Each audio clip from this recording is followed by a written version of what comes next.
السلام علیکم جی، اجمل جامی آفیشیل میں آپ کو خوش آمدید کہتے ہیں۔ آج اتوار ہے 26 اکتوبر 2025، جب یہ خاکسر آپ سے مخاطب اور یہ ہمارا یوٹیوب چینل ہے اجمل جامی آفیشیل۔ سی ایم کے پی سہیل آفریدی گرج رہے ہیں، برس رہے ہیں اور ان کا لب و لہجہ ہر گزرتے دن کے ساتھ تلخ ہوتا جا رہا ہے۔ 3 دنوں میں 3 جلسے، اور ہر جلسے میں جو تقریر ہے وہ پہلے جلسے کی نسبت زیادہ تلخ ہے۔ نام لے رہے ہیں مختلف افسران کا، مختلف ذمہ داران کا، اور یوں لگ رہا ہے کہ جیسے معاملات کے پی کی حکومت یعنی سہیل آفریدی اور اسٹیبلشمنٹ اور وفاقی حکومت، ان کے بیچ تلخی کچھ زیادہ بڑھ چکی ہے۔ اس بیچ میں سہیل آفریدی کو کچھ دھمکیاں بھی ملی ہیں۔ اب یہاں پہ ہوگا کیا؟ سہیل آفریدی، ان کی سرکار کیا چاہ رہی ہے، اسٹیبلشمنٹ اور وفاقی حکومت کیا چاہ رہی ہے، کے پی کے عوام کیا چاہ رہے ہیں، اس کے اوپر کچھ بڑی اہم گزارشات آپ کی خدمت میں پیش کرنی ہے۔ لیکن چونکہ میں نے کل ذکر کیا تھا جو بھارتی ایکسرسائزز ہونے جا رہی ہیں سندھ میں اور سرکریک کے علاقے میں، ان کے گجرات لگتا ہے اور نیچے جو عریبین سی ہے، یہ بڑی خوفناک ان کی ایکسرسائزز کی جو پلان اور سکیچ سامنے آیا، اس سے معلوم یہ ہو رہا ہے کہ ایز ایف کہ انڈیا ان ایکسرسائزز کی آڑ میں سرکریک کا جو متنازع علاقہ ہے 96 کلومیٹر کا، اس پر قبضہ کرنا چاہ رہا ہے، لینڈ ٹرافی حاصل کرنا چاہ رہا ہے۔ اور یہ میں کل سے کہہ رہا ہوں، اب آپ بھارتی میڈیا میں بھی کئی لوگ اس بارے میں بات کریں، لیکن یہ میں نے موضوع اس لیے چھیڑنا ہے آج کہ اس سلسلے میں پاکستان نے بھی ایک چیک میٹ چال کھیلی ہے۔ وہ پاکستان کے ایک انتہائی اہم افسر، ذمہ دار افسر، اس وقت جب میں آپ سے مخاطب ہوں تو وہ بنگلہ دیش میں پہنچے ہوئے ہیں۔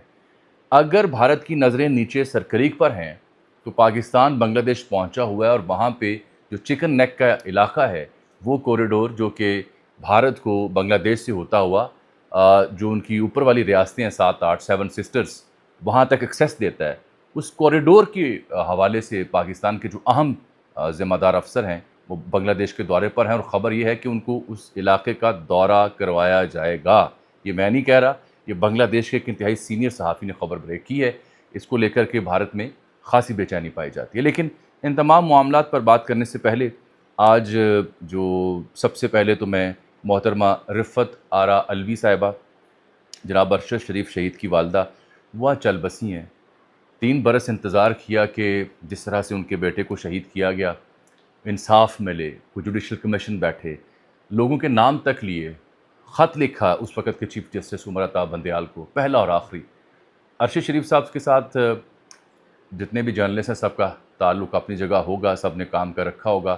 مجھے بھی اتفاق رہا کہ ان کے ساتھ دنیا ٹی وی میں ایک طویل عرصہ کام کیا، بلکہ ارشد صاحب جو وہاں پروگرام کرتے تھے، کیوں جب انہوں نے اس کو خیر بات کہا تو وہ میری ذمہ داری ہی لگی، ان کا پروگرام یعنی میں نہیں ہوسٹ کیا۔ بڑا اچھا ان سے تعلق رہا، کئی تلخ و شیریں معاملات پر ان سے گفتگو بھی ہوئی۔ آلویز اے ٹیکسٹ میسج اوے جو میں نے بار بار ٹویٹر کے اوپر لکھا ان کے بارے میں، بہت دکھ ہوا جس طرح سے ان کی زندگی لی گئی کینیا میں۔ لیکن جو ان کی والدہ ہیں ان کے اوپر کیا بیتی؟ 3 برس مسلسل وہ انصاف مانگتی رہیں، 3 برس انتظار کرتی رہیں کہ انصاف ملے۔ یہ خط جس کا میں ذکر کر رہا ہوں جو عمر عطا بندیال صاحب کے نام تھا، اس میں انہوں نے کئی ذمہ داروں کے نام لکھے۔ انہوں نے کہا کہ جوڈیشل کمیشن ایک آزادانہ بنایا جائے۔ انہوں نے کہا یہ میرا پہلا اور آخری خط ہے، اس کے بعد نہیں لکھوں گی، پھر معاملہ اللہ پہ چھوڑ دوں گی۔ اپنے اللہ کے حضور پہنچ گئی ہیں جہاں ان کے بیٹے پہلے پہنچے ہوئے ہیں۔ یہ ارشد صاحب کے ساتھ، ان کی اہل خانہ کے ساتھ بڑی ٹریجڈی ہوئی۔ آج سے 10-15 سال پہلے ارشد صاحب کے جب والد صاحب کا انتقال ہوا تو ان کے ایک بھائی آ رہے تھے یعنی فوتگی پر گھر واپس آ رہے تھے اسلام آباد، تو ان کا روڈ ایکسیڈنٹ ہوا، تو وہ یعنی باپ فوت ہوا ہے، ساتھ بھائی کا ایکسیڈنٹ ہوا، تو دونوں کی لاشیں دفنانا پڑی، اور پھر ارشد شریف صاحب والا واقعہ پیش آیا۔ اب ان کی والدہ چل بسی ہیں، اللہ کے حضور جا پہنچی ہیں۔ میں آج دیکھ رہا تھا لوگوں نے لکھا کہ نقیب اللہ محسود کا واقعہ ہو، وہ ہمارے سامنے تھا، مشال خان کا واقعہ ہو، اس کا باپ بھی انصاف مانگ رہا تھا، یا ارشد شریف شہید کا معاملہ ہو، ان کی والدہ بھی انصاف مانگنی تھی۔ زندگیاں ختم ہو جاتی ہیں، اظہار افسوس کر دیا جاتا ہے، اظہار مذمت کر دی جاتی ہے، انصاف نہیں ملتا۔ میں اس لیے بار بار کہہ رہا ہوں کہ انہوں نے جو خط لکھا تھا اس میں انہوں نے پچھلی ملٹری رجیم کے اہم ترین ذمہ دار افسروں کے نام لیے تھے۔ اب بھی عدالت موجود ہے، اب بھی جوڈیشل کمیشن بن سکتے ہیں، اب بھی ایک نئی انتظامیہ ہے، ان کے خط کے اوپر غور کر لیا جائے تو شاید ان کی روح کو تسکین ملے۔ تو ان کے اہل خانہ کے ساتھ بہت اظہار افسوس اور اظہار تعزیت، اللہ ان کے درجات بلند فرمائے۔ میں آ جاتا ہوں ذرا جو بھارت والا معاملہ ہے اس کو ڈسکس کرنے، کیونکہ یہ جو انہوں نے ایکسرسائزز شروع کی ہیں اس کا جو مشن سٹیٹمنٹ یہ دے رہے ہیں ان آفیشیل اکاؤنٹس کے ذریعے 28,000 فٹ کی جو بلندی ہے فضا میں اس کو مارک کیا ہے. ان یوزول کہا جا رہا ہے سیکورٹی ایکسپرٹس کی جانب سے, اور وہاں پہ انہوں نے ایئر فورس ہو, نیوی ہو یا بری فوج ہو سدرن کمانڈ کی, اس کو ایکٹیویٹ کیا ہے, اور 30 اکتوبر سے 10 نومبر تک یہ ایکسرسائز چلنی ہے. تو نوٹم جو ہوتا ہے نوٹس ٹو ایئرمین وہ جاری کر رکھا ہے بھارت نے. یہ جو ان کا علاقہ ہے گجرات اور ہمارا سندھ, وہاں پہ یعنی زمینی علاقے میں بھی اور پھر نیچے جو عریبین سی اور ساحلی پٹیاں وہاں پہ بھی اور اوپر ایئر بھی, 3 یعنی انہوں نے ایکسرسائزز کا اعلان کیا ہے. تریشول اس کا نام رکھا ہوا ہے. تو وہ بار بار جو بات کریں کہ ہم نے اس ایکسرسائزز کے ذریعے, ان کے جو ماہرین یا ان کے چاہنے والے جو بات کر رہے ہیں, سرخریک کا جو متنازع علاقہ ہے 96 کلومیٹر کی پٹی کا, وہ ہتھیان ہے. بہار کا الیکشن آ رہا ہے, میں بار بار کہہ رہا ہوں ایک میڈل, ایک ٹرافی چاہیے, کیونکہ بار بار 7 جہاز گرنے کا تانا سن کے تھک گئے ہیں. اور بی جے پی کا جو سروائیول ہے, نریندر مودی کا جو سروائیول ہے, وہ بڑا جڑا ہوا ہے بہار الیکشن کے ساتھ. وہ اگر وہ جیتتے ہیں تو اس کا مطلب ہے جنتا نے, عوام نے ان پہ اعتماد کیا ہے, اور جو پاک بھارت جنگ میں سبکی ہوئی اس کو اگنور کیا ہے. اگر وہ ہارتے ہیں تو یہ پھر ان کی بوریا بستر لپیٹے جانے کے مترادف ہوگا. اس لیے اس الیکشن کے سے پہلے کوئی ٹرافی لینا ان کے لیے بڑا لازم ہے. یہی وجہ ہے کہ راج ناتھ سنگھ نہ صرف وہ جیسلمیر گئے, گجرات گئے, بھوج گئے, ہر جگہ جا رہے ہیں, وہاں جا کے پاکستان کو للکار رہے ہیں.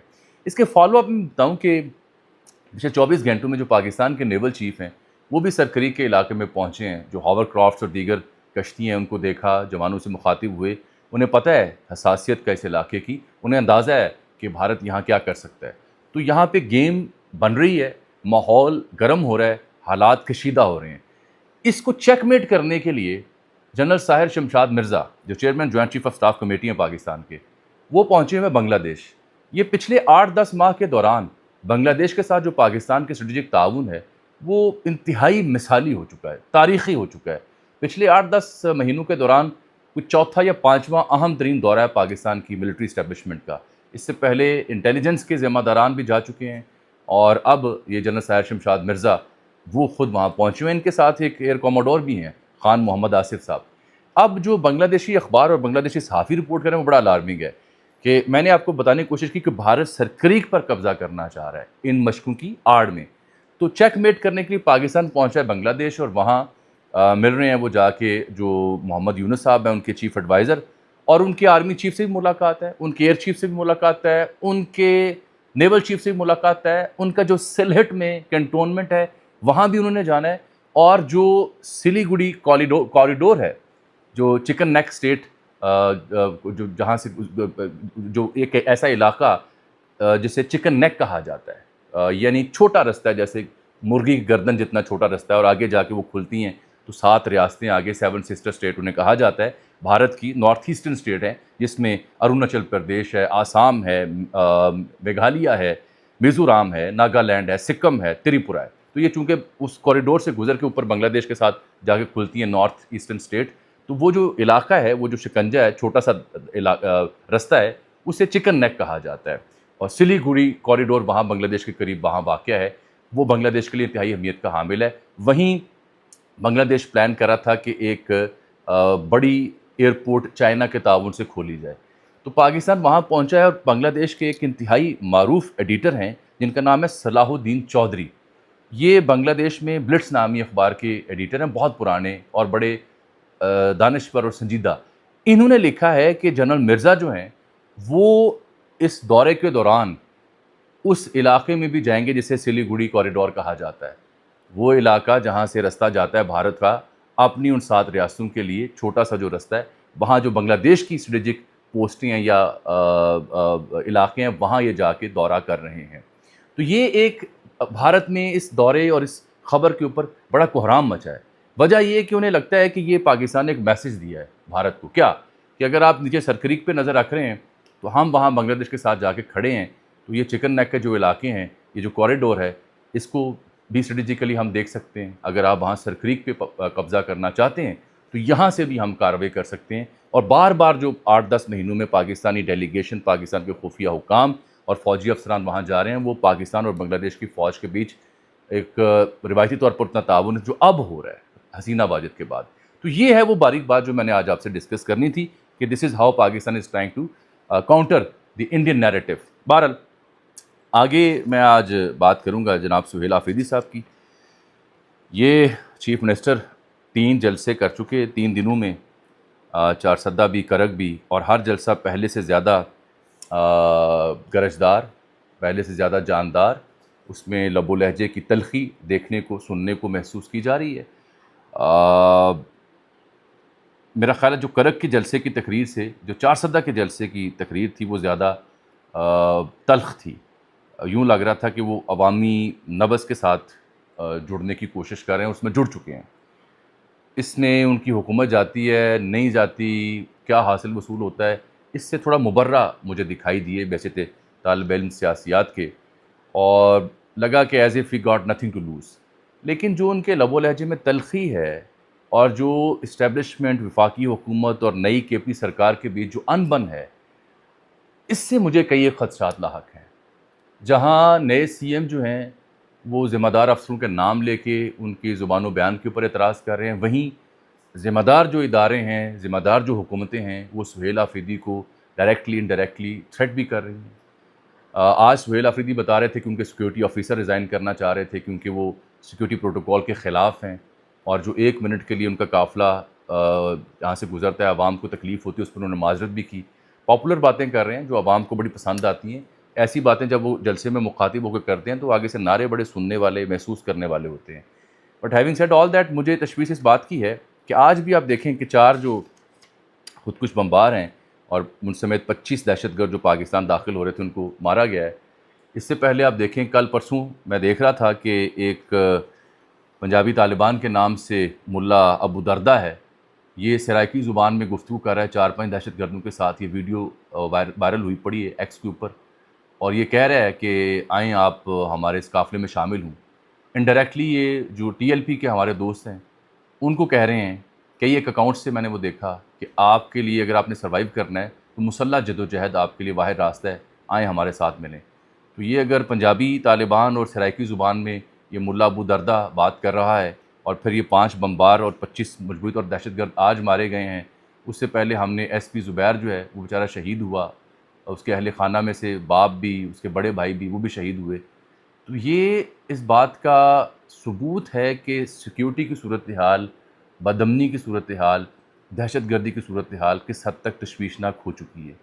اس بیچ میں مجھے تشویش اس سے زیادہ یہ ہے کہ صوبے کی جو منتخب حکومت ہے اور جو وفاق اور اسٹیبلشمنٹ ہے وہ کیا اس کے حل کے لیے ایک پیج پر ہیں؟ نہیں، ایک پیج پہ نہیں ہے. یہی وجہ ہے کہ فوجی ذمہ داران ہوں یا وفاقی حکومت کے ذمہ داران ہوں، ان کا بیانیہ کچھ اور ہے، نئی منتخب حکومت جو ہے اس کے سی ایم کا بیانیہ کچھ اور ہے. حل کیسے کرنا ہے، جرگے بٹھانے ہیں، مذاکرات کرنے ہیں، آپریشن کرنے ہیں، consensus between the decision makers exist نہیں کرتا. اس کے بعد اس کنسنسس کے نہ ہونے کی وجہ سے لب و لہجے کی تلخی میں انتہائی زیادہ شدت اور حدت مجھے دیکھنے کو مل رہی ہے. اس بیچ رپورٹڈلی سہیل آفریدی کے قریبی لوگ بتاتے ہیں کہ انہیں ریسنٹ فیو ڈیز میں کچھ تھریٹس بھی آئے ہیں، ان کو کانسیکوینسز بیئر کرنے کے حوالے سے بھی بات کی گئی ہے، وچ ہی اگنورڈ. اور کسی بھی میننگ فل انگیجمنٹ میں جانے کی بجائے وہ تھرو ہز اسٹاف، جو ذمہ دار ادارے ہیں، ذمہ دار حکومت کے لوگ ہیں، ان کے ساتھ تھرو ہز اسٹاف انگیجمنٹ کرنا چاہ رہا ہے. یہ بات آج جنید اکبر نے جو وہاں کی کہ بھٹو ایک نسل کا رہنما تھا، وہ آپ ختم نہیں کر سکے. آج بھی لوگ کہتے ہیں بھٹو، کل بھی بھٹو زندہ تھا، آج بھی بھٹو زندہ ہے. تو عمران خان 3 نسلوں کا رہنما ہے. یہ بات درست ہے، کیونکہ پاکستان کی 60% آبادی جو ہے وہ یوتھ پر مبنی ہے. وہ یوتھ جن کی پچھلے 10 15 20 سال کی جو پولیٹیکل کانشیس ہے، اس میں صرف عمران خان کی مقبول سیاست ہے. اور جو ان کے برابر جماعتیں ہیں، نون لیگ یا پیپلز پارٹی، وہ ابھی تک کوئی ایسا مقبول بیانیہ نہیں دے سکیں، کاؤنٹر نیریٹو نہیں دے سکیں کہ جو عمران خان کی سیاست کا حل ہو. ابھی ریسنٹلی میں دیکھ رہا ہوں اقرار الحسن صاحب، وہ بھی ایکٹیو ہوئے پڑے ہیں، نئی سیاسی جماعت. وہ چاہ رہے ہیں کہ بنی گالہ ہو، بلاول ہاؤس ہو یا رائے ونڈ ہو، یہاں سے قیادت ختم ہو کے عوام کے پاس جانی چاہیے. یہ اقرار صاحب والا جو موضوع ہے، اس پہ مجھے کئی لوگوں نے میسج کیے ہیں کہ تفصیل سے میں بات کروں. یہ پوری تفصیل سے میں آپ سے کسی ولاگ میں ڈیٹیل شیئر کروں گا کہ اقرار صاحب کو سیاست میں آنے کا خیال کیسے پیدا ہوا، محرکات کیا ہیں کہ وہ آج کل سیاسی ہوئے پڑے ہیں. بالخصوص پی ٹی آئی سے انہیں اتنے مسائل کیوں لاحق ہو چکے ہیں حالیہ کچھ دنوں کے بیچ، یہ بات کی کہانی ہے۔ فی الحال مجھے جو دہشت گردی کے معاملے کے اوپر کے پی سرکار اور وفاقی حکومت کے بیچ انبن ہے، اس سے مزید ڈیمیج، مزید خدشات، مزید بدامنی اور خطرناک کانسیکوینسز کی بو آ رہی ہے۔ اللہ نہ کرے ایسا ہو۔